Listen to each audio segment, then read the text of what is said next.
In the last 5 years, our country has fought through the most challenging times since the Second World War. As I stand here as your Prime Minister, I can't help but reflect that my first proper introduction to you was just over 4 years ago. I stood behind one of the podiums, upstairs in the building behind me. I told you that we faced a generation-defining moment and that we as a society would not be judged by some government action, but by the small acts of kindness that we showed one another. You met that challenge, and then some, and I have never been prouder to be British. And when I introduced the furlough scheme, I did so not because I saw a country simply in need of desperate help, albeit we were, but because I saw a country whose future hung in the balance. I could be bold and trust in the tens of millions of you at home that you would rise to the moment, or I could accept the inevitable millions of job losses and pick up the pieces. In truth, it was no choice at all.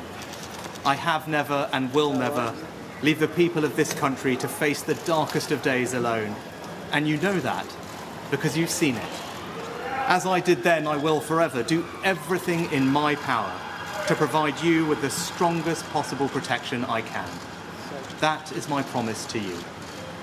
Because for so many of us, it's easy to forget the scale of what we've been through. We were hit by a pandemic that upended normal life.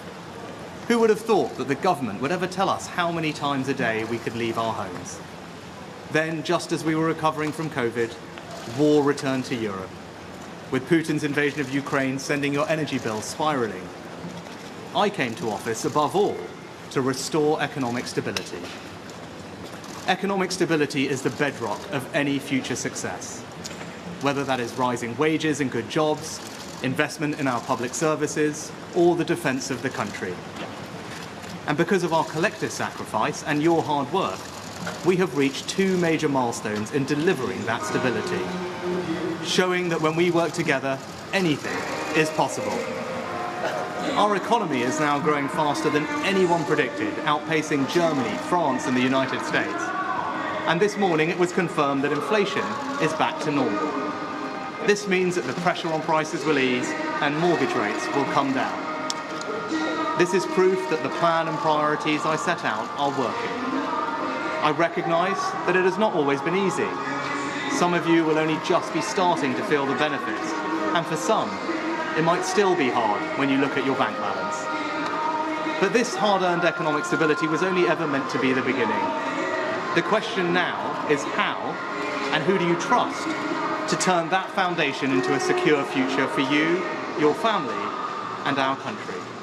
Now is the moment for Britain to choose its future, to decide whether we want to build on the progress we have made or risk going back to square one with no plan and no certainty.